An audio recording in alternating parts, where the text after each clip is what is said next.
Assalamualaikum warahmatullahi wabarakatuh. Selamat malam, salam sejahtera untuk kita semua. Pertama-tama, yang terhormat kepada Bapak Rizky Aulia selaku dosen mata kuliah pengantar manajemen UKM dan teman-teman semua yang berbahagia dan saya cintai.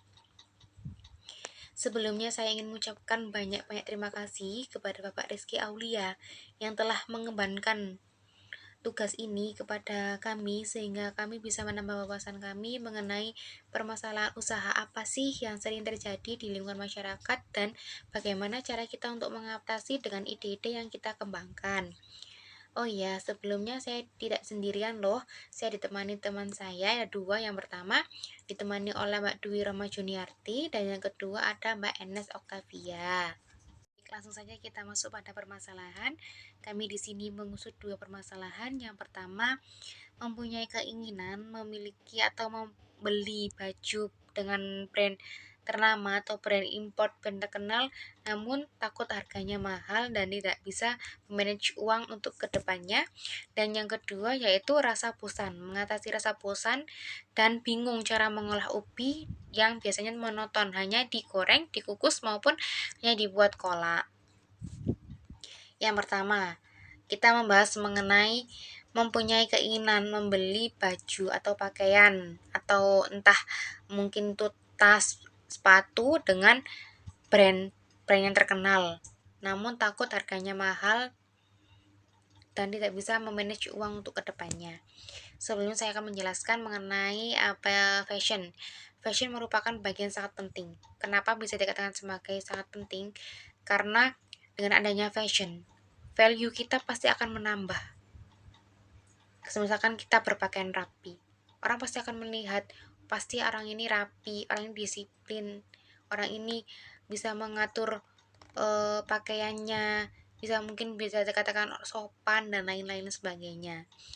Nah, tidak lepas dari itu, kehidupan masyarakat dan bermasyarakat maupun di luar dimanapun paling juga pasti akan yang dilihat pertama itu pasti fashion, pasti pakaian. Kalau pakaian kalian rapi, pasti orang pasti berpikir positif. Bukan berarti kalau misalkan kalian berpakaian seadanya orang berpikir negatif, bukan. Cuma lebih biasanya kan kalau kita pemikiran orang itu rapi karena pakaiannya rapi, mungkin orang itu bla bla bla bla gitu kan. Tapi tidak melulu orang yang biasanya berpakaian fashion, nggak berpakaian fashionable, berpakaian santai juga mungkin orang itu bisa lebih dari orang yang berpakaian seperti fashionable. Nah, di tahun 2 tahun yang lalu kan ada COVID-19. Nah, disitulah kita tuh bingung mau beli baju brand seperti apa, padahal kita biasanya kan kalau di masa-masa sebelum ada COVID kan beli baju, tinggal beli baju dan lain-lain, nggak memikirkan mahal atau murah atau dan lain-lainnya. Tapi dengan adanya COVID-19 kita juga pasti akan memikirkan gimana kita manage uang. Karena apa? Kalau di waktu COVID-19 kemarin kan kita juga disuruh PPKM. Kerja pun juga dari rumah, gak bisa berkomunikasi, terus bahkan ekonomi juga sempat menurun. Nah, gimana caranya kita dengan bisa memiliki baju yang bisa dikatakan punya brand terkenal, tapi kita juga bisa menghemat uang, gitu kan? Nah, di situ juga seperti influencer. Nah, karena mereka yang harus selalu update di sosmed dan lain-lainnya. Kalau misalkan mereka pakai baju itu terus, pasti mereka juga akan dijudge oleh entah itu netizen atau penggemar dan lain-lainnya. Pasti juga akan ditanyai, kok pakai baju itu terus, kok pakai baju ini. Pasti kan mereka juga membutuhkan pakaian yang lebih atau ya dikatakan pakaian yang bisa cukup banyak lah. Nah, dengan adanya usaha yang bisa membuat mereka membantu membeli atau memikirkan, aku mau beli baju dengan brand yang ini tapi uangku segini, kira-kira bisa nggak ya, dengan cara apa, dengan cara gimana aku bisa beli baju seperti ini tapi uangku harus cukup gitu. Nah, mungkin juga buat di kalangan ibu-ibu sosialita atau mungkin kalangan remaja pasti juga menginginkan rasa gengsi. Kayak temannya kan, aku beli baju di mall, di brand toko ini, terus habis itu kamunya nggak punya uang, terus kekurangan buat beli, terus kamu mikir aku juga mau deh tapi aku harus harus beli di mana gitu kan. Nah, nanti untuk selanjutnya akan diulas oleh Mbak Enes, mungkin akan jelaskan mengenai ide usaha apa atau eh, gimana caranya untuk kalian bisa mengatasi permasalahan sebagai itu tadi. Baik, untuk Mbak Enes, saya persilahkan untuk melanjutkan mengenai ide usaha apa yang pastinya akan bisa dilakukan oleh permasalahan sebelumnya. Baik, terima kasih Mbak Berlian. Assalamualaikum warahmatullahi wabarakatuh. Di sini saya akan menjelaskan tentang usaha thrift, ide atau solusi. Kenapa sih harus thrift? Karena selain mencari produk, thrift merupakan tren yang telah berkembang. Thrift juga dapat menjadi pengganti seseorang dalam memenuhi kebutuhan atau keinginan akan produk fashion. Rata-rata kualitas pakaian thrift yang dijual di pasaran adalah barang impor dalam kondisi yang bagus. Dan juga dapat beberapa brand seperti H&M dan Uniqlo. Selain murah, di kalangan masyarakat sering mencari-cari karena ingin tampil fashionable.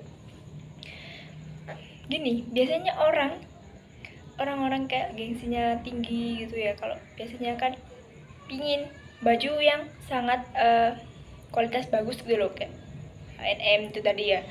Itu orang-orang tuh biasanya tuh pingin baju yang bermerek tapi harganya murah.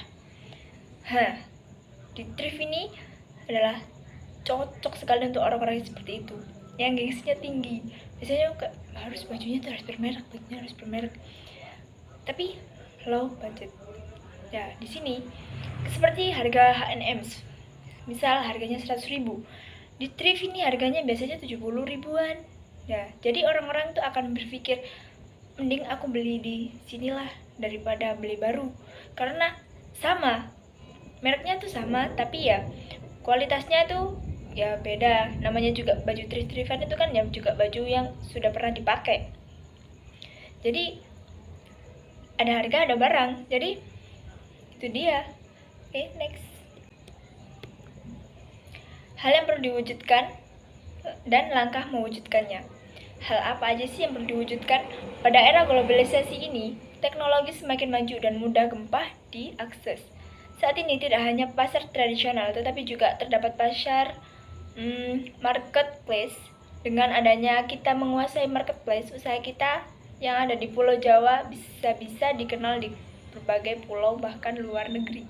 Jadi dengan adanya marketplace, usaha kita ini bisa berkembang jauh, nggak hanya di Jawa, bisa sampai luar negeri, bisa sampai luar Jawa. Bagaimana sih cara mewujudkannya? Langkah utama tentunya pasti modal dan niat. Namun tidak usah khawatir, dengan adanya dana kurang dari 1 juta kita juga bisa membuka usaha thrift ini. Lalu kita harus mencari ruko untuk membuka usaha tersebut, atau juga bisa lewat all shop.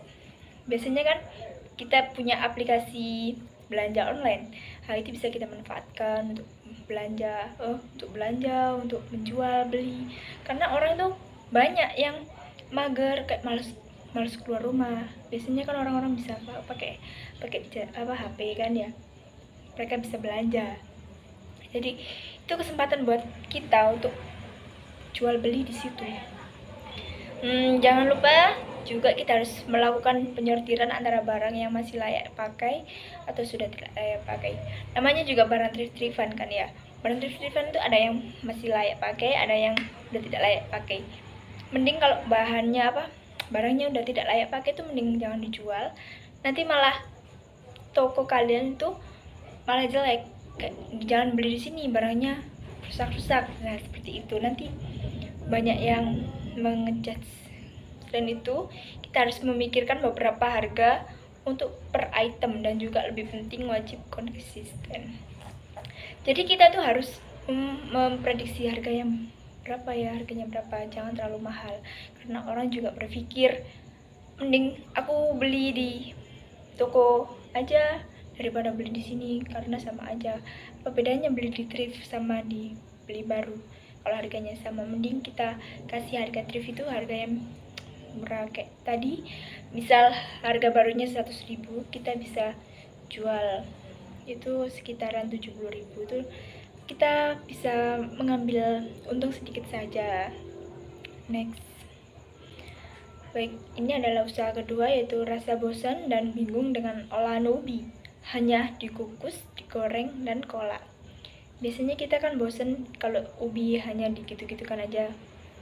Anak kecil kan juga harus biasanya kan ingin makanan yang menarik gitu ya.